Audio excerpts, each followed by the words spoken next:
The unmistakable sound of a pistol hammer clicking back was what finally woke Olivia Lawson from her fitful sleep. Her eyes fluttered open to find three men standing at the foot of her bed, their faces partially hidden by the shadows cast from the oil lamp one of them carried. The tallest among them stepped forward, his voice cold as the Montana winter outside her cabin window. "Mrs. Lawson, I believe you know why we're here." Olivia clutched her quilt tighter to her chest, her heart pounding wildly against her ribs. "Please, Mr. Hargrove, I just need more time." The year was 1879, and Olivia Lawson was about to lose everything that mattered to her. 6 months a widow after her husband Thomas had been crushed beneath a collapsing mine shaft, she'd been struggling to keep up with the payments on the debt he'd left behind. Thomas had borrowed heavily from Edgar Hargrove, the wealthiest man in Silveridge, to start his mining operation. Now Hargrove wanted his money back with interest. "Time's up, Mrs. Lawson," Hargrove said, adjusting his expensive vest. At 50, he had made his fortune through ruthless business practices that often left families destitute. "We've been more than patient." Olivia swung her legs over the side of the bed, pulling a shawl around her shoulders. At 26, she was still young, but the past months had etched lines of worry around her eyes. "I'll find a way to pay, I swear it. The claim Thomas staked is worthless," Hargrove interrupted. "We both know that, but there is something of value here." The other two men moved then, heading toward the small room adjacent to Olivia's bedroom. She leapt to her feet with a cry, understanding washing over her like ice water. "No, you can't take him, he's just a baby."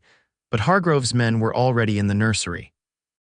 One of them, a man with a pockmarked face and yellowed teeth, emerged holding her 6-month-old son, Samuel. The baby was startled awake, his tiny face contorting with confusion before he began to wail. "Please," Olivia begged, reaching for her child. "Take anything else, take everything I have." "But not my son." Hargrove adjusted his cufflinks, appearing entirely unmoved by her distress. "Your husband owed me $500, Mrs. Lawson. With interest, that's now $700. You have nothing of value except this child. The Richardsons over in Helena have been looking to adopt a baby boy. They're willing to pay $1,000. You're selling my baby." Olivia lunged forward, but the third man caught her arms, restraining her as she fought against him. "You can't do this. It's not legal." "I have a judge who says otherwise," Hargrove replied calmly, producing a document from his coat pocket. "Signed and sealed, says your inability to provide for the child constitutes abandonment. The debt transfers to custody rights." "I'll go to the sheriff," she cried. "Sheriff Benson owes me money too," Hargrove said with a cruel smile.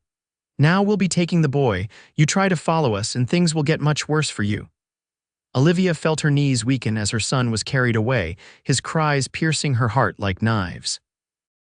She broke free from the man's grip and ran after them, barefoot across the rough wooden floor and out onto the porch, where the bitter November air cut through her thin nightgown. "Samuel," she screamed, watching helplessly as they loaded her baby into a waiting carriage. "Please, he's all I have." Hargrove turned back, his expression hard. "Consider your debt paid, Mrs. Lawson. Count yourself lucky." The carriage pulled away, her baby's cries fading into the night, leaving Olivia collapsed on her knees in the dirt, her screams echoing through the sleeping town of Silveridge. She didn't know how long she stayed there, the cold seeping into her bones. It might have been minutes or hours before she heard the approaching hoofbeats. Looking up through tear-blurred eyes, she saw a lone rider coming down the road. He stopped his horse in front of her cabin, quickly dismounting and approaching her with concern. "Madam, are you hurt?" His voice was deep, with a slight drawl that marked him as not being from Montana territory.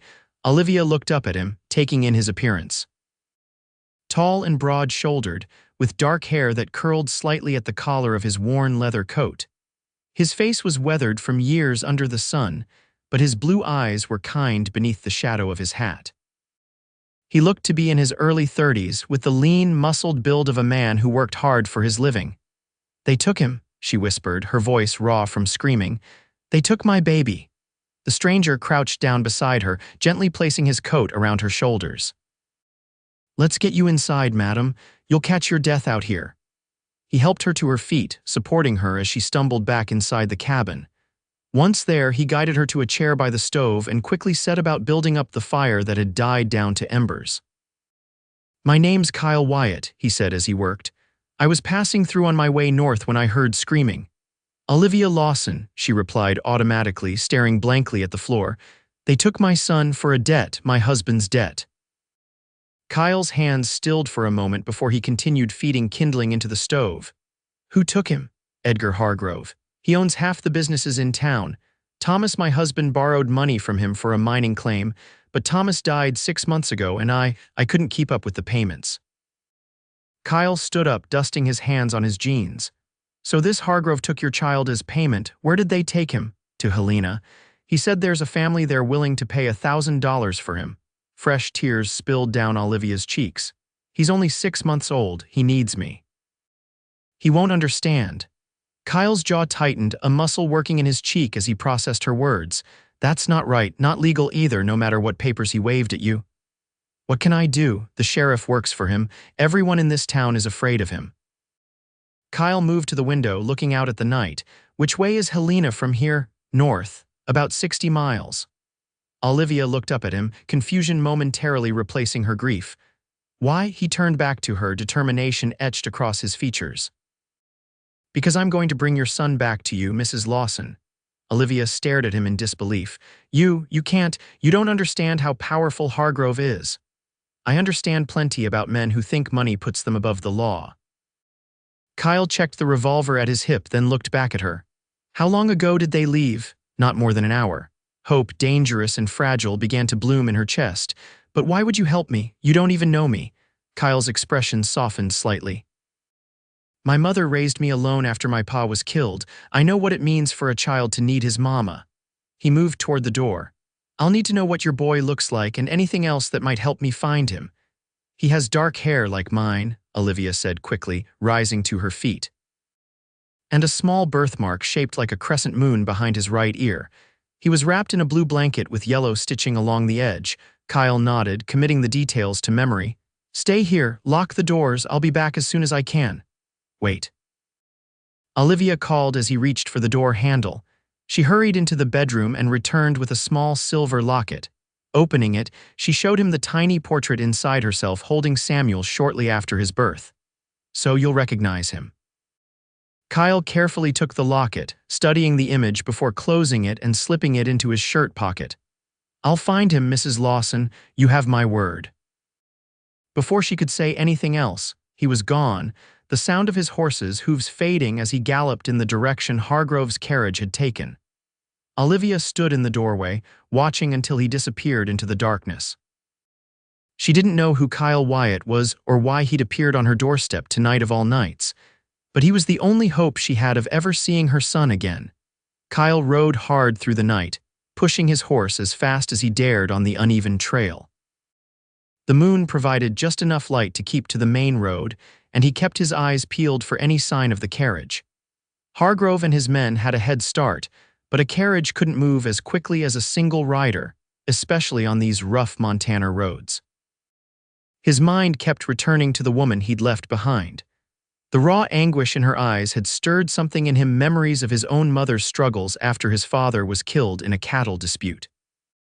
Kyle had been only 5 years old, but he remembered the desperate measures his mother had taken to keep food on the table and a roof over their heads. No one had helped them then. He wouldn't let history repeat itself with Olivia Lawson. After about 2 hours of hard riding, Kyle spotted what he was looking for: the faint glow of lanterns up ahead, moving slowly along the trail. He slowed his horse to a walk, approaching cautiously until he could make out the outline of a carriage in the distance. He guided his mount off the trail and into the trees, moving parallel to the road to get a better look at what he was dealing with. There were 3 men, just as Olivia had described. The driver handled the team of horses while 2 others rode alongside Hargrove and the man who must have taken the baby. Kyle could hear the faint sound of an infant's cries carrying through the night air. He needed a plan. 3 against 1 weren't odds he liked, especially with a baby involved. Any gunfire could put the child at risk. He'd need to be smarter than that. Kyle circled ahead, finding a spot where the road narrowed between 2 rocky outcroppings. It was the perfect place for an ambush. He dismounted, tied his horse to a tree well off the road, and gathered what he needed from his saddlebags. Then he settled in to wait. When the carriage approached, Kyle struck a match and lit the small bundle of brush he'd gathered, tossing it onto the road directly in the path of the horses. The startled animals reared up, nearly overturning the carriage as the driver fought to control them. "What the devil?" he heard Hargrove shout as the carriage came to a lurching halt. Kyle stepped out onto the road, his revolver drawn but held casually at his side. "Evening, gentlemen. Looks like you've got a problem with your path." "Get out of the way, stranger," the driver called, still struggling with the reins. "This isn't your concern. Actually, I think it is." Kyle took another step forward, positioning himself where he could see all three men clearly. "I believe you're carrying something that doesn't belong to you." Hargrove straightened in his seat, peering through the darkness at Kyle. "Who are you?" "Just someone who doesn't like seeing a mother separated from her child." Kyle's eyes flicked to the bundle held by the third man. The baby had quieted, perhaps exhausted from crying, but he could see a small hand poking out from the blue blanket, just as Olivia had described. Hargrove laughed, though there was no humor in it. "Mind your own business, Cowboy. This is a legal matter between me and Mrs. Lawson." "Taking a child to settle a debt isn't legal anywhere I've been," Kyle replied evenly, "and I've been a lot of places." "Jackson," Hargrove said quietly to the man holding the baby, "take care of this." The man called Jackson carefully handed the baby to Hargrove and reached for his gun, but Kyle was faster. He fired a warning shot into the air, causing the horses to rear again. "Next one won't be a warning," Kyle said, his voice hard. "Now I'm going to make this simple. Give me the baby and you can be on your way." "You have no idea who you're dealing with," Hargrove snarled. "I own Silveridge. One word from me and you'll never be able to show your face in this territory again." Kyle smiled coldly. "That's all right. I wasn't planning on staying anyway." "The baby, Mr. Hargrove. Now." The driver suddenly made a move, drawing a shotgun from beneath the seat. Kyle dove to the side as the man fired, the buckshot spraying harmlessly into the trees. Before the driver could reload, Kyle fired twice, hitting the man in the shoulder and sending him tumbling from his perch. Jackson drew his pistol, but Kyle was already rolling to his feet, firing again. The bullet caught Jackson in the leg and he fell with a cry of pain. Hargrove, now holding the baby with one arm, pulled out his own revolver with his free hand. "Back off or you'll what?" Kyle interrupted, steadying his aim directly at Hargrove's head. "Harm a child, even you're not that stupid." He took a step forward. "You've got 2 wounded men and a long ride ahead. Don't add a coffin to your cargo." For a tense moment, neither man moved. Then, with a curse, Hargrove slowly lowered his weapon. "This isn't over," he said, his voice tight with fury. "You have no idea what you're doing." "I know exactly what I'm doing," Kyle replied. "I'm returning a child to his mother where he belongs." He approached the carriage carefully, keeping his gun trained on Hargrove. "Hand him over." Slowly. Hargrove hesitated, then reluctantly extended the bundled baby toward Kyle. The infant was awake now, making small whimpering sounds that tugged at Kyle's heart. With his free hand, Kyle gently took the child, cradling him against his chest while keeping his revolver pointed at Hargrove. "Now, you and your men are going to turn this carriage around and head back to Silveridge," Kyle said. "And if I ever hear of you bothering Mrs. Lawson or her son again, I won't be so merciful next time." "You've made a powerful enemy today," Hargrove warned. "Wouldn't be the first time." Kyle backed away slowly, making sure to keep all 3 men in his sight. "Now go." He watched as Jackson limped to help the driver back onto the carriage. Once they were both aboard, Hargrove took the reins himself, turning the team of horses around with angry, jerking movements. Kyle stood in the middle of the road until the carriage was well out of sight, then quickly made his way back to his own horse. The baby was fully awake now, looking up at Kyle with wide, curious eyes. Kyle carefully checked him over, making sure he was unharmed, and found the crescent-shaped birthmark behind his right ear, just as Olivia had described. Relief flooded through him. "Well, little man," he said softly, "let's get you home to your mama." He fashioned a makeshift sling from his spare shirt, securing the baby against his chest before mounting his horse. Dawn was breaking as they set off back toward Silveridge, painting the sky in hues of pink and gold that seemed to mirror the lightness in Kyle's heart. He didn't know what Hargrove might do in retaliation, But for now, all that mattered was returning this child to where he belonged. Olivia hadn't slept. How could she? She'd paced the small cabin all night, alternating between desperate prayer and moments of hopeless despair. What had she been thinking, putting her faith in a stranger? Kyle Wyatt could have been anyone, a drifter, a criminal, perhaps even someone working for Hargrove himself. Yet something in his eyes had made her trust him. There had been a certainty in his manner, a quiet strength that had given her hope when she'd thought all was lost. As the first rays of sunlight filtered through her windows, she heard the sound of approaching hoofbeats. Her heart leapt into her throat as she rushed to the door, flinging it open just as Kyle Wyatt rode into view. At first, she couldn't see if he carried anything. Then he dismounted, and she saw the small bundle cradled against his chest in a makeshift sling. A sob burst from her lips as she ran down the porch steps, nearly stumbling in her haste. "Samuel," she called, her voice breaking. "Is he safe and sound?" Kyle answered, carefully unwrapping the sling to reveal her baby, who turned at the sound of her voice, his little face brightening with recognition. Olivia reached him in moments, taking her son into her arms with trembling hands. Samuel cooed happily, his tiny fingers reaching up to touch her face as if to make sure she was real. She covered his forehead, his cheeks, his hands with kisses, tears flowing freely down her face. "Thank you," she whispered, looking up at Kyle. "Thank you, thank you, thank you." Kyle's expression softened as he watched their reunion. "No need for thanks, Mrs. Lawson. It was the right thing to do." Olivia clutched Samuel to her chest, breathing in his sweet baby scent. "How did you find him? Was there trouble?" "Nothing I couldn't handle," Kyle said, downplaying the confrontation. "Hargrove and his men headed back to town. They might be there by now." Alarm flashed across Olivia's face. "Then they'll be coming here next. Hargrove won't let this stand." "Probably not," Kyle agreed. "Which is why we need to figure out what to do next." Olivia looked at him in surprise. I made a choice when I rode out after your son, Mrs. Lawson. I can't very well leave you to face Hargrove's vengeance alone." He gestured toward the cabin. "Mind if we talk inside? Been a long night." Still cradling Samuel, Olivia led the way back into the cabin.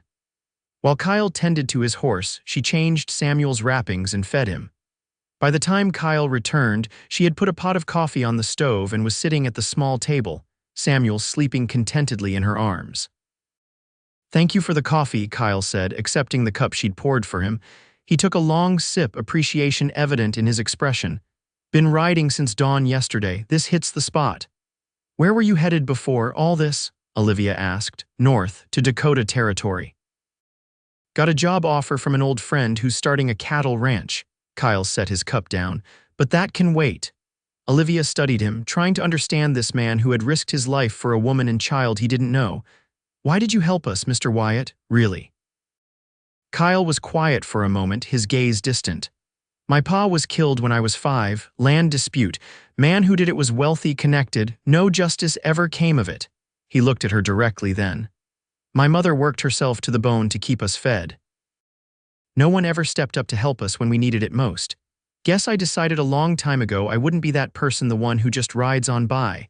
Olivia's eyes filled with fresh tears. "Well, I'm grateful beyond words, but you should know Hargrove is dangerous. What he'll do when he gets back is come looking for trouble," Kyle finished for her. "Question is, do you want to be here when he does?" "What do you mean?" "I mean, maybe it's time to consider leaving Silveridge. Is there anything keeping you here besides memories?" Olivia glanced around the small cabin. It had been her home for 3 years, ever since she and Thomas had married and moved to Montana from Kansas City. But with Thomas gone and the mine claim worthless, what was really holding her here? "No," she admitted. "But where would I go? I have $20 saved, and that's all. I can't just pack up and leave." "You could come with me," Kyle suggested, then quickly added, "just as far as the next town or wherever you might have family or friends who could help. I wouldn't feel right leaving you here to face Hargrove alone." Olivia considered his words. The thought of leaving Silveridge was both terrifying and oddly liberating. "I have a sister in Denver," she said slowly. "We haven't spoken in some time. She didn't approve of Thomas, but perhaps she would take us in, at least until I can find work." Kyle nodded. "Denver's a good place for a fresh start, far enough from Hargrove's reach." The sound of horses outside interrupted their conversation. Kyle was on his feet instantly, moving to the window with his hand on his revolver. "It's Hargrove," he confirmed grimly, "and he's brought friends." 6 men, all armed. Olivia clutched Samuel tighter. "What do we do?" Kyle's mind raced through their options. "Is there a back way out of here?" "Yes, through the kitchen, but they'll see us if we try to run." Kyle checked his ammunition, then made a decision. "I'll go out and talk to them. Keep them distracted. You take Samuel and slip out the back. My horse is behind the woodshed. Take him and ride for the hills to the east. I'll meet you at the old trapper's cabin by Cedar Creek." Olivia shook her head frantically. "No, they'll kill you. They'll try," Kyle said with a grim smile. "But I'm harder to kill than I look. The cabin, Mrs. Lawson, you know where it is." "Yes, but no time to argue." Kyle moved to the door. "Wait for my signal. When you hear the shooting start, that's when you run. Don't look back." Before she could protest further, Kyle strode out onto the porch, closing the door firmly behind him. Olivia hurried to gather what few essentials she could carry: a change of clothes for Samuel, his blanket, the small pouch containing her money, and a locket with Thomas's picture. She wrapped Samuel snugly against the morning chill and positioned herself by the back door, her heart pounding as she listened to the confrontation unfolding outside. Kyle stood on the porch, arms crossed casually over his chest as Edgar Hargrove and his men approached. Hargrove sat atop a fine black stallion, his face mottled with rage. The driver from the night before had his arm in a makeshift sling while Jackson limped beside his horse, clearly favoring his wounded leg. "Morning, gentlemen," Kyle called, as if greeting old friends. "Bit early for a social call, isn't it? Where is the woman and the child?" Hargrove demanded without preamble. "Safe," Kyle replied simply, "and going to stay that way." Hargrove's eyes narrowed. "You have no idea who you're dealing with, Cowboy. That woman owes me money, and I mean to collect one way or another." "Seems to me she paid her debt," Kyle said. "You tried to take her child as payment. That didn't work out for you. I'd say you're even now." One of Hargrove's men, a burly fellow with a thick beard, stepped forward. "Boss, let me teach this fella some manners." "You're welcome to try," Kyle said, his voice hardening, "but I should warn you the last men who tried didn't fare so well."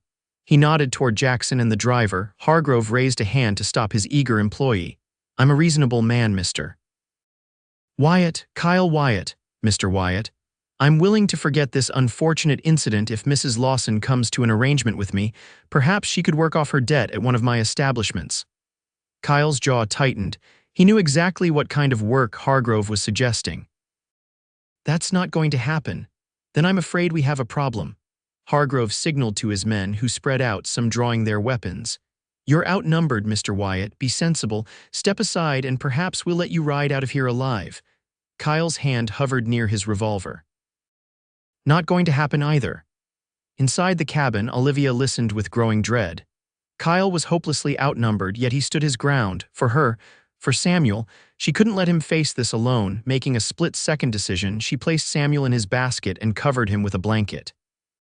She slipped out the back door, leaving it cracked so she could retrieve him quickly, and crept around to the side of the cabin where she kept Thomas's old shotgun leaning against the wall. It was loaded. She'd made sure of that after Thomas died, living alone as she did. Taking a deep breath, she stepped into view, the shotgun held steady in her hands. "Mr. Hargrove," she called, her voice remarkably calm, "I believe this has gone far enough." All heads turned toward her. Kyle's expression flashed from surprise to concern, but he quickly masked it. "Mrs. Lawson," Hargrove said, his tone falsely pleasant. "There you are. We were just discussing your debt." "There is no debt," Olivia replied firmly. "You attempted to sell my child. That's kidnapping and trafficking, Mr. Hargrove. I wonder what the federal marshal would say about that if I were to send him a telegram." Hargrove's face darkened. "You wouldn't dare." "I have nothing left to lose," Olivia said, moving to stand beside Kyle. "You've taken everything else from me. But I have my son back now, and I'm not afraid of you anymore." Kyle gave her a subtle nod of approval, shifting slightly to keep himself between her and the gunmen. "This changes nothing," Hargrove snapped. "You're still just a widow with no means to support yourself or that brat. You think you can stand against me? I own this town." "Then perhaps it's time I left your town," Olivia replied. "But not because you're forcing me out, because I choose to seek a better life elsewhere." One of Hargrove's men had been slowly edging toward the side of the house. Kyle noticed the movement and called out, "That's far enough, friend." The man froze, then grinned. "What are you going to do about it, Cowboy? Can't shoot all of us." "Maybe not," came a new voice from behind them, "but I reckon we can." Everyone turned to see Sheriff Benson approaching with 3 deputies, all with rifles raised. "Sheriff," Hargrove said, clearly surprised, "what are you doing here?" "Got a complaint about disturbing the peace," Benson replied. He was an older man with graying hair and a weathered face that had seen its share of trouble. "And what looks like an armed posse threatening a woman on her own property?" "This woman's husband owes me money," Hargrove protested. "Heard about that," Benson nodded. "Also heard you tried to take her baby as payment. That true, Mrs. Lawson?" "Yes, Sheriff," Olivia confirmed. "Mr. Wyatt here brought him back to me." Benson looked at Kyle with newfound respect. "That's so?" Kyle nodded once, his hand still near his weapon. "It is." "Interesting," Benson mused, then turned back to Hargrove. "Because I also got a telegram this morning from the federal marshal in Helena. Seems there's been some complaints about your business practices, Hargrove. Taking property without proper legal proceedings, charging interest rates that might be considered usurious, and now this." He shook his head. "Marshall's on his way to ask some questions." "This is absurd," Hargrove spluttered. "I've always operated within the law." "And may I remind you, Sheriff, of our arrangement?" "You may not," Benson cut him off sharply. "I've been your man for too long, Hargrove. Look the other way while you squeezed good people dry. Not anymore." He gestured with his rifle. "Now, why don't you and your men head back to town? We can sort this out proper like once the marshal arrives." Hargrove's face contorted with rage, but he was smart enough to recognize when he was outmatched. "This isn't over," he warned, looking directly at Olivia and Kyle. "Not by a long shot." "For now it is," Benson replied. "Go on, get." With a sharp gesture to his men, Hargrove turned his horse and rode away, his followers trailing behind him. Only when they were well out of sight did Olivia lower the shotgun, her hands suddenly trembling with the aftermath of adrenaline. "Thank you, Sheriff," she said, turning to Benson with genuine gratitude. Benson removed his hat, looking somewhat embarrassed. "Don't thank me too much, Mrs. Lawson. Should have stood up to him a long time ago. A lot of folks have suffered while I looked the other way." He glanced at Kyle. "You must be new in town." "Just passing through," Kyle confirmed, "though my plans have changed somewhat." "Good thing they did," Benson said. "Not many would have done what you did." Olivia suddenly remembered Samuel and hurried back inside to retrieve him. When she emerged with the baby in her arms, Benson smiled. "Fine-looking boy you've got there, Mrs. Lawson." "Yes, he is," she agreed, unable to keep the pride from her voice. "Sheriff, do you really think Hargrove will face consequences for what he's done?" Benson's expression grew serious. "Can't promise anything, madam. Men like Hargrove have ways of wriggling out of trouble, but the marshal's a good man, and I aim to tell him everything I know." He settled his hat back on his head. "In the meantime, you might want to be careful. Hargrove doesn't take defeat well." "We're leaving Silveridge," Kyle said, surprising both Olivia and the sheriff. "Mrs. Lawson has family in Denver." Benson nodded thoughtfully. "Probably wise. I can have my deputies keep an eye on things until you're ready to go." "That would be appreciated," Olivia said. She hesitated, then added, "I don't have much, but I can be packed and ready by tomorrow." "Sooner might be better," Kyle suggested, "if you're set on going." Olivia looked down at Samuel, then back at Kyle. "I am. There's nothing left for us here except bad memories." After the sheriff and his deputies departed, promising to keep watch from a discreet distance, Kyle helped Olivia begin packing her meager belongings. The small cabin didn't contain much: some clothes, kitchen items, a few pieces of furniture that had been her mother's, and Thomas's personal effects. "We can't take everything," Kyle explained gently. "Just what you need most and what can fit in my saddlebags and maybe a small trunk on a pack horse. I can buy one in town." Olivia nodded, understanding the limitations. She moved through the cabin, selecting only the most essential or precious items: Samuel's clothes and blankets, her own few dresses, Thomas's pocket watch that she intended to give Samuel one day, a small silver hairbrush that had been her grandmother's, and the family Bible containing their history. As she worked, she found herself studying Kyle when he wasn't looking. There was something comforting about his presence, a quiet strength that made her feel safe for the first time since Thomas had died. She'd known him less than 24 hours, yet in that brief time he had risked his life to save her son, stood against Hargrove and his men, and now was helping her leave her old life behind. "Why are you really doing this, Mr. Wyatt?" she asked as they packed the last of her chosen items into a small trunk. Kyle paused, considering her question. "Told you before, it's the right thing to do." "Yes, but bringing Samuel back was the right thing. Standing with me against Hargrove was the right thing. Escorting a woman and her baby all the way to Denver, that's above and beyond what any stranger would do." Kyle closed the trunk, securing the latch before answering. "Maybe I don't want to be a stranger anymore, Mrs. Lawson." The simple honesty in his statement caught Olivia off guard. She felt a warmth spreading through her chest that had nothing to do with the fire in the stove. "I think under the circumstances you should call me Olivia," she said softly. A hint of a smile touched his lips. "Olivia then, and I'm Kyle." The moment was interrupted by Samuel's hungry cry from his basket near the stove. Olivia went to him, lifting him into her arms and settling into the rocking chair to feed him. Kyle respectfully turned his attention elsewhere, moving to the window to check the road. "No sign of trouble, but I still think we should leave at first light tomorrow. The earlier we get on the trail, the better our chances of putting good distance between us and Hargrove." "How long will it take to reach Denver?" Olivia asked, gently rocking Samuel. "With good weather, about 2 weeks. We'll need to take it slow with the baby, make sure he's comfortable." Kyle turned back to her. "I should go into town, get supplies, and see about that pack horse. Will you be all right here alone?" Olivia nodded. "The sheriff said his deputies would keep watch. And I have Thomas's shotgun if needed." Kyle seemed satisfied with that. "I'll be back before sundown. Keep the doors locked." After he'd gone, Olivia sat with Samuel, watching his tiny face as he drifted into a milk-satisfied sleep. She'd never imagined her life taking such a dramatic turn, never thought she'd be fleeing Silveridge with a man she barely knew, yet somehow it felt right. Kyle Wyatt had appeared in her darkest hour like an answer to a prayer she hadn't even known she was making. "What do you think, Samuel?" she whispered to her sleeping son. "Should we trust Mr. Wyatt to get us safely to Denver?" Samuel's only response was to curl his tiny fingers around one of hers, and Olivia took it as agreement. "Yes, I think so too."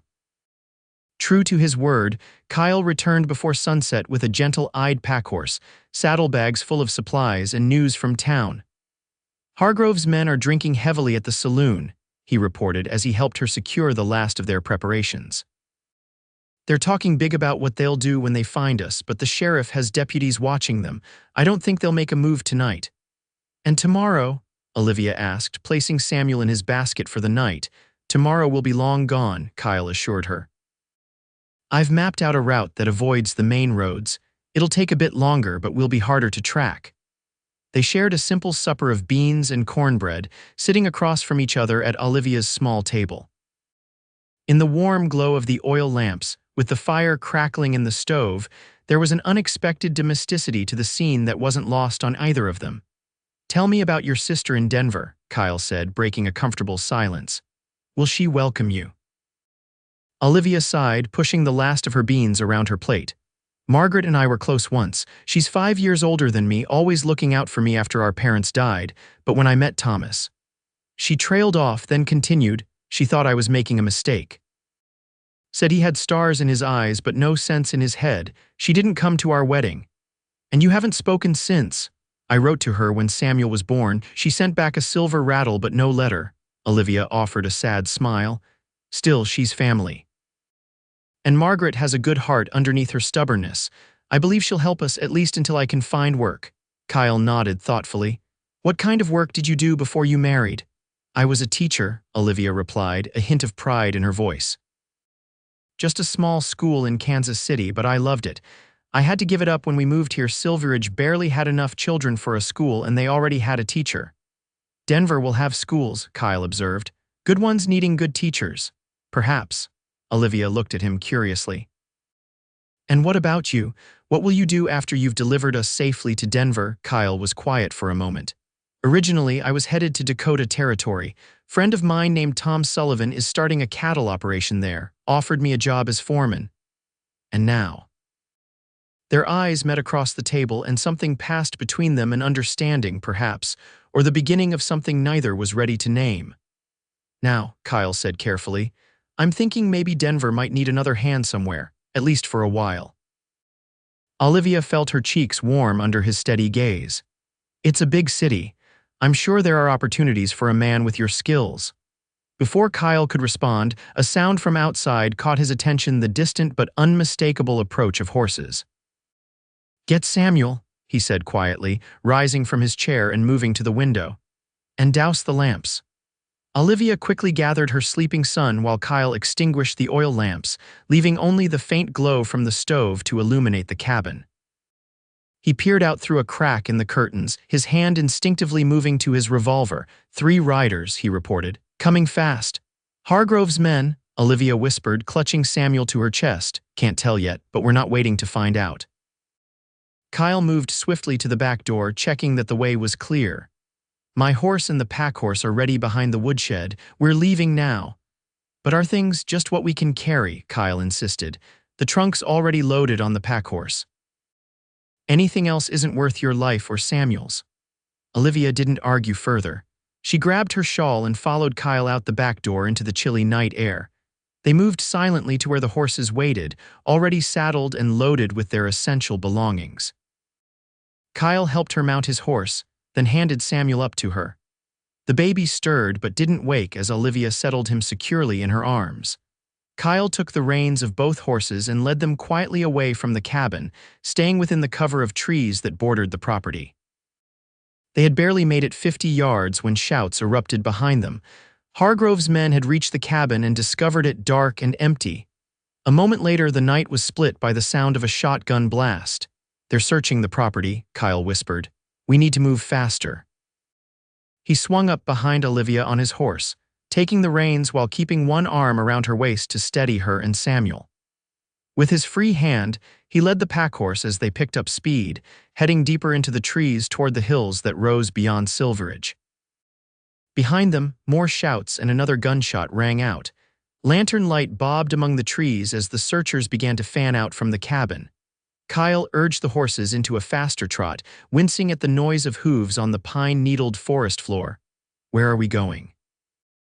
Olivia asked, her voice barely audible over the sound of their flight. "There's an old hunting trail that leads up into the high country," Kyle answered close to her ear. "Used to be a trapper's route, most folks have forgotten it, but it'll take us north before we circle east." "Throw them off our trail." Olivia nodded, tightening her hold on Samuel as they navigated the increasingly steep terrain. The baby remained miraculously asleep, lulled perhaps by the steady motion of the horse beneath them. They rode for hours, stopping only when necessary to rest the horses or tend to Samuel's needs. By dawn, they had climbed high into the mountains that bordered Silveridge Valley, following a narrow trail that wound through dense pine forest and rocky outcroppings. When the sun rose fully, Kyle finally called a halt beside a small stream. He helped Olivia dismount, then carefully took Samuel from her arms while she stretched her cramped muscles. "You should try to sleep for a few hours," he suggested, cradling the now awake baby with surprising ease. "We've put good distance between us and them, and the horses need rest." Olivia was too exhausted to argue. Kyle helped her arrange a bedroll beneath a large pine, and she was asleep almost before her head touched the folded blanket that served as a pillow. Kyle sat nearby with Samuel, speaking softly to the baby as he kept watch over both mother and child. "Your mom is something special, you know that?" he murmured to Samuel, who gazed up at him with curious eyes. "Brave as they come." "And you," he touched the baby's nose gently with his fingertip, eliciting a toothless smile. "You're going to grow up to be just as strong, I can tell." Samuel reached up and caught Kyle's finger in his tiny hand, holding on with surprising strength. Something shifted in Kyle's chest then, a feeling he couldn't quite name, but which felt remarkably like finding a home after years of wandering. Olivia woke several hours later to find Kyle preparing a simple meal over a small, nearly smokeless fire. Samuel lay nearby on a blanket, contentedly playing with his own toes. "You're good with him," she observed, sitting up and running a hand through her tangled hair. "Have you had children of your own?" Kyle shook his head. "No, never settled down long enough for that." But I had younger siblings, and I've always liked little ones. They see the world clearer than we do, I think. He handed her a tin cup of coffee, and their fingers brushed in the exchange, sending an unexpected warmth through Olivia's hand and up her arm. She quickly looked away, focusing on the steaming liquid. "Do you think they're still looking for us?" she asked after taking a careful sip. "Probably," Kyle acknowledged. "Hargrove strikes me as the type who doesn't give up easily. But we've covered our tracks well, and this trail isn't on any maps I've seen. We should be safe enough." They ate a breakfast of jerky and hardtack, with Olivia feeding Samuel mashed dried fruit softened in water. Afterward, they packed up camp and continued their journey, this time with Olivia riding the packhorse while Kyle took his own mount with Samuel secured against his chest in the makeshift sling. Days passed in this manner as they made their way southeast, eventually leaving the mountains and descending into the rolling plains that would lead them to Denver. They fell into a comfortable routine riding for most of the day, making camp each evening, sharing meals and stories as they grew to know each other better. Olivia learned that Kyle had been born in Texas, the son of a small rancher who'd been killed in a dispute over water rights when Kyle was young. His mother had raised him and his 3 siblings alone, instilling in them a fierce sense of right and wrong. He'd left home at 17 to make his own way, working as a ranch hand, occasionally as a bounty hunter tracking down bail jumpers, and even a stint as a deputy marshal in Arizona Territory. "What made you leave that job?" Olivia asked one evening as they sat beside their campfire, Samuel already asleep in a nest of blankets nearby. Kyle's expression grew distant. "Lost someone, young woman who'd witnessed a murder. I was supposed to protect her, get her safely to testify." He stared into the flames. "Killers got to her first. After that, I couldn't wear the badge anymore." Olivia reached across the space between them and placed her hand on his. "I'm sorry." He looked at their joined hands, then up at her face, illuminated by the golden firelight. "What about you? How did you end up in Silveridge?" Olivia withdrew her hand, suddenly self-conscious. "Thomas was a dreamer, had big plans about striking it rich in the gold fields. When we heard about new strikes in Montana Territory, he was determined to go." She smiled sadly. "I loved his enthusiasm, his certainty that tomorrow would always be better than today. Even when things were hard, he never lost that." "He sounds like a good man," Kyle said sincerely. "He was. Not always practical, but good-hearted," Olivia sighed. "The mine was his dream, not mine. I would have been happy with our little house in Kansas City, teaching at the school.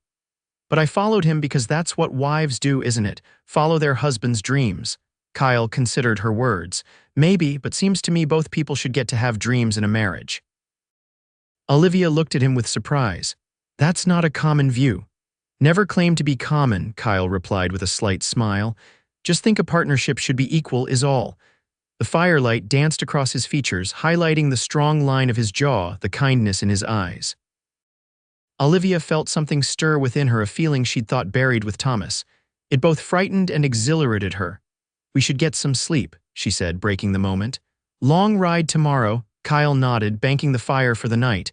"I'll take first watch, you rest." As Olivia settled into her bedroll, she found herself wondering what it might be like to build a life with a man like Kyle Wyatt, a man who believed in equality, who had risked everything for a woman and child he'd never met, who handled her son with such gentle care. The thought should have filled her with guilt. Thomas had been dead barely 6 months. Yet as sleep claimed her, it was Kyle's face she saw, not her late husband's. The next morning dawned clear and warm, promising good traveling weather. They were making good time now, and Kyle estimated they were less than a week from Denver. As they rode side by side across the open prairie, Olivia found herself both anticipating and dreading their arrival. What would happen when they reached the city?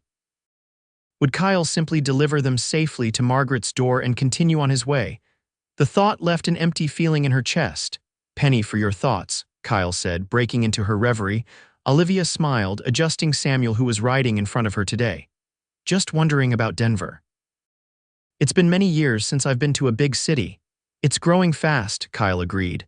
"Lots of opportunities for someone looking to start fresh." "Is that what you're looking for too? A fresh start?" Kyle considered the question, his eyes scanning the horizon. "Maybe been wandering a long time." Sometimes I think about putting down roots somewhere. Before Olivia could respond, Kyle suddenly reined his horse to a halt, his posture alert as he gazed intently at something in the distance. "What is it?" Olivia asked, stopping beside him. "Dust cloud," Kyle said, pointing to the southwest. "Riders coming fast. Could be nothing, but it could be Hargrove's men," Olivia finished, fear clutching at her heart. Kyle nodded grimly. "We're exposed out here on the open plain, need to find cover." He scanned their surroundings, then pointed to a line of trees following a creek bed about half a mile ahead. "There, we can take shelter in those cottonwoods." They urged their horses forward at a gallop, the pack horse struggling to keep up with the increased pace. As they rode, Kyle kept glancing back at the approaching dust cloud, which was steadily growing larger. "They're gaining on us," he muttered. "Faster horses traveling lighter than we are." They reached the trees just as the riders came into clear view. 5 men, all armed, pushing their mounts hard across the prairie. Kyle led them deep into the cottonwood grove, following the creek until they reached a small clearing where the banks rose steeply on one side, providing a natural barrier. "This is as good a spot as any to make a stand," Kyle said, dismounting quickly. "Get down and take Samuel behind those rocks." Olivia did as he instructed, her hands trembling as she clutched her son to her chest. Kyle unstrapped his rifle from his saddle and checked the ammunition, then positioned himself where he could see the approach through the trees. "Are you sure it's them?" Olivia asked, her voice barely above a whisper. "Can't be certain," Kyle admitted, "but not many folks ride that hard unless they're chasing something or someone." They didn't have to wait long for confirmation. Within minutes, they heard the sounds of horses entering the grove, followed by men's voices calling to each other. "Spread out. They came this way." "Check along the creek." Kyle recognized the voice of Jackson, the man who had taken Samuel from Olivia's home. He exchanged a grim look with Olivia, then called out, "That's far enough, gentlemen. Next man who comes closer gets a bullet." The voices fell silent, then Jackson called back, "Wyatt, that you? We just want to talk." "Talk from where you are," Kyle replied, keeping his rifle ready. There was a pause, then Jackson spoke again, closer now. "Hargrove's offering a reward for the woman and child, $500, but he's offering $1,000 for you, Wyatt, dead or alive." "Not interested in Hargrove's money," Kyle called back. "Now turn around and ride away while you still can." "Can't do that," Jackson answered. "Boss wants what's his." "Samuel isn't his," Olivia said, her voice carrying clearly through the trees. "And neither am I, Mrs. Lawson," Jackson called, his tone falsely friendly. "Be reasonable. Your husband borrowed money in good faith. Debts must be paid." "And they will be," came a new voice, deep, authoritative, and entirely unexpected. Everyone froze. Then, from the opposite direction of Hargrove's men, 4 riders emerged into the clearing. They wore the distinctive badges of U.S. Marshals. "Federal Marshal James Cook," the lead rider announced, his weathered face stern beneath his hat. "And you boys are interfering with federal business." Jackson and his companions looked uncertainly at each other. "What federal business?" "The investigation of Edgar Hargrove for numerous violations of territorial and federal law," Marshal Cook replied. "Including but not limited to fraud, extortion, and most recently, the kidnapping and attempted sale of an infant." Olivia gasped, clutching Samuel tighter. Kyle kept his rifle trained on Hargrove's men, but his expression reflected his confusion.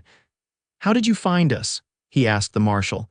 "Sheriff Benson from Silveridge sent a telegram describing your likely route," Cook explained. "We've been tracking both you and these gentlemen for the past 2 days, wanted to see what they were up to." He turned his attention back to Jackson. "Now, you men have a choice. You can surrender your weapons and come peacefully to answer some questions about Mr. Hargrove's activities, or you can resist and face the consequences." Jackson looked at his companions, clearly weighing their options. Finally, with a curse, he tossed his revolver to the ground. The others slowly followed suit. "Hargrove ain't going to like this," Jackson muttered as one of the deputies moved forward to collect their weapons. "Mr. Hargrove has more pressing concerns," Marshal Cook replied. "He's currently in custody in Helena, facing multiple charges." "Your loyalty is admirable but misplaced." As the deputies secured Hargrove's men, Marshal Cook approached Kyle and Olivia, removing his hat respectfully. "Mrs. Lawson, I presume, and this must be young Samuel." The marshal's stern features softened slightly as he looked at the baby. "Sheriff Benson told us what happened. You've been through quite an ordeal." "Yes, sir," Olivia replied, still processing this unexpected turn of events. "Is it true Hargrove's been arrested?" "It is indeed," Cook confirmed. "Your situation wasn't the first time he's overstepped the law, but it may well be the last. Several other citizens have come forward with similar stories since your departure." He turned to Kyle. "And you must be Wyatt. Benson spoke highly of you. Said you rode out alone against Hargrove and his men to retrieve this little one." Kyle holstered his weapon, nodding modestly. "Seemed like the right thing to do at the time." "Brave but foolhardy," Cook commented, though there was respect in his tone. "You're lucky to be alive, both of you." "What happens now?" Olivia asked. "Hargrove will stand trial in Helena," the marshal explained. "Your testimony would be valuable, Mrs. Lawson, if you're willing to provide it." Olivia looked at Kyle, uncertainty in her eyes. They had planned to go to Denver, to start fresh away from Silveridge and all the painful memories it held. Returning to Montana territory, even temporarily, wasn't part of that plan. Kyle seemed to read her thoughts. "When would she need to testify?" he asked the marshal. "Not for several weeks, possibly months," Cook replied. "The territorial court has a backlog of cases. We could send word when the trial date is set." Olivia considered this. "We're bound for Denver," she said. "My sister lives there, and I hope to find work as a teacher." Marshal Cook nodded understandingly. "Denver's a fine city, growing every day, and the territorial governor would ensure your expenses were covered to return for the trial when the time comes." With Hargrove's men disarmed and under guard, the immediate danger had passed. The marshals invited Kyle and Olivia to travel with them to the nearest town, where they could rest properly and resupply before continuing their journey to Denver. The offer was gratefully accepted. That evening, in the relative comfort of a small hotel in the town of Cedar Bluff, Olivia put Samuel to bed in a proper crib provided by the kindly hotel owner, then joined Kyle on the small balcony outside her room. The sun was setting, painting the western sky in brilliant hues of orange and purple. "It doesn't seem real," she said softly. "That it's over, that Hargrove can't hurt us anymore." Kyle leaned against the railing beside her, close enough that their shoulders nearly touched. "Justice has a way of catching up eventually." Olivia turned to look at him, her expression serious. "Because of you, you made this possible, Kyle. You saved my son, you protected us, you helped us escape." She paused, gathering her courage. "I don't know how I can ever repay you." "You don't owe me anything, Olivia," Kyle said, his voice gentle. "It's like I told you before, I did what anyone would do." "But that's just it," she insisted. "Not anyone would do what you did. Most men would have ridden on by, minded their own business. You didn't." She hesitated, then asked the question that had been on her mind for days. "Why? The real reason?" Kyle was quiet for a long moment, looking out at the darkening sky. When he finally spoke, his voice was low and sincere. "When I heard you screaming that night, something inside me just knew I had to help. Then when I saw you holding Samuel, saw the love in your eyes." He turned to face her fully. "I recognized something in you, Olivia, a kind of strength I've always admired but rarely found, the kind my mother had." He reached out hesitantly, brushing a strand of hair from her face. "And then, riding with you these past days, watching you with Samuel, talking by the fire each night, I started to feel something I haven't felt in a very long time, maybe ever." Olivia's heart quickened, her breath catching in her throat. "What did you feel?" "Like maybe I could stop wandering," Kyle answered, his eyes holding hers. "Like maybe I'd found something worth staying for." The space between them seemed to disappear as Kyle slowly, giving her every chance to pull away, leaned in and pressed his lips to hers. The kiss was gentle at first, questioning, but when Olivia's hands moved to his shoulders, drawing him closer, it deepened into something more, a promise, a beginning. When they finally parted, Olivia kept her hands on his shoulders, her eyes searching his face. "What about Dakota territory?"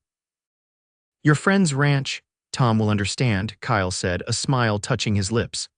"Besides, I hear Denver needs good men too, men who know how to handle themselves, who might make decent deputies or marshals. Or husbands," Olivia suggested softly, surprising herself with her boldness. Kyle's smile widened. "I was thinking I might try my hand at that too, if the right woman would have me." "She might," Olivia whispered. "Given time." Time is one thing we have plenty of now, Kyle said, drawing her close again, and I'm a patient man. As they stood together in the gathering darkness, Olivia felt the weight of the past months, the grief, the fear, the desperation begin to lift. In its place was something new and fragile but growing stronger by the moment. Hope. Samuel's soft coo from inside the room drew them back to reality. Olivia reluctantly stepped away from Kyle's embrace but kept her hand in his. I should check on him, she said. Kyle nodded, giving her hand a gentle squeeze before releasing it. I'll see you in the morning. We can talk more about what comes next. I'd like that, Olivia replied, her smile reflecting the happiness blossoming within her. The journey to Denver resumed the next day, but everything had changed. What had begun as a desperate flight from danger had transformed into a journey toward a new beginning. Kyle and Olivia rode side by side now, sharing smiles and conversations full of plans and possibilities. They arrived in Denver 2 weeks later, the growing city sprawling before them in the shadow of the Rocky Mountains. Margaret Lawson's initial surprise at her sister's arrival with a rugged cowboy and baby in tow quickly gave way to genuine welcome, especially when she heard the full story of their harrowing experience. In the months that followed, Olivia secured a position teaching at one of Denver's expanding schools, while Kyle, true to his word, found work with the city marshal's office. They courted properly with Margaret's somewhat amused approval, and were married the following spring in a simple ceremony with Samuel, now toddling and calling Kyle Pa, as their ring bearer. When the summons finally came to testify against Edgar Hargrove, they traveled together to Helena. Hargrove was convicted on multiple counts and sentenced to 15 years in territorial prison justice, long overdue for his many victims. On the train ride back to Denver, with Samuel sleeping peacefully between them, Kyle took Olivia's hand, his thumb gently caressing her wedding ring. Happy? He asked simply. Olivia gazed at her husband, still sometimes amazed by the turn her life had taken. More than I ever thought possible, she answered truthfully.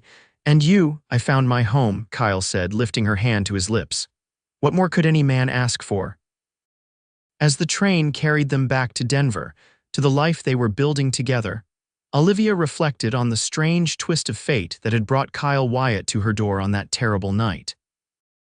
What had begun with the heartbreaking loss of her son had led, through courage and determination, to a love she had never expected to find again. Samuel stirred in his sleep, and both his parents looked down at him with identical expressions of love. The journey had been long and fraught with danger, but as the saying went, sometimes the longest roads led to the most beautiful destinations. And this destination, this family they had formed through adversity and hope, was beautiful indeed.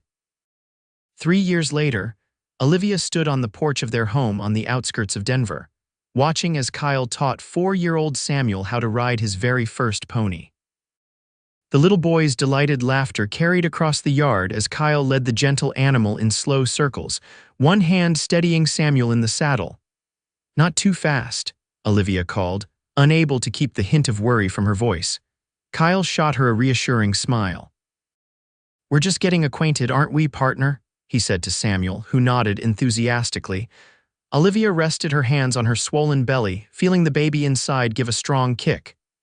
Their second child was due in less than a month, a girl, according to the midwife's prediction. They planned to name her Catherine, after Kyle's mother. Life had settled into a rhythm she'd once thought impossible. She continued teaching, though she would take a break after the baby arrived.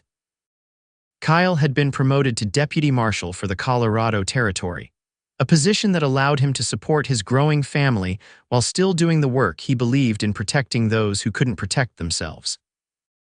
Sometimes at night, when Samuel was asleep and she and Kyle sat together by the fire, Olivia would think back to that desperate night when Hargrove's men had taken her baby. The memory still had the power to make her heart race, but now it was tempered by the knowledge of how that terrible event had ultimately led to her happiness. What are you thinking about? Kyle asked, coming up behind her and wrapping his arms around her, his hands resting protectively over hers on her belly. About how sometimes the worst moments of our lives can lead to the best, she replied, leaning back against his solid strength. If Hargrove hadn't taken Samuel that night, you might never have stopped at my cabin, Kyle pressed a kiss to her temple. "I like to think we would have found each other somehow," he said. "Some things are just meant to be. Pa, watch me." Samuel called, having grown confident enough to hold the reins himself while Kyle still led the pony. "I see you, son," Kyle called back proudly. "You're a natural horseman." Olivia smiled at the bond between her husband and son. Samuel might not share Kyle's blood, but in every way that mattered, they were father and child. The love between them was as real and deep as any biological connection could be. "Go on," she urged Kyle. "Your son needs you."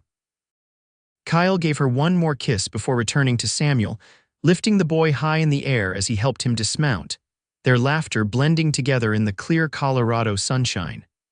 Olivia watched them, her heart full to bursting with love and gratitude.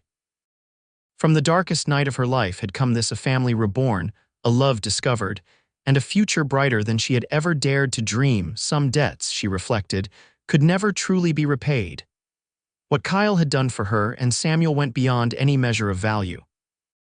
But in the life they now shared, in the love that grew stronger with each passing day, she hoped he found the same joy and fulfillment that he had given her. As Samuel ran toward her, his small face alight with excitement to tell her about his riding adventure, Olivia opened her arms to embrace him, Kyle following close behind. This was their reward, this family, this love, this life built together from the ashes of what had been lost. And it was more than enough.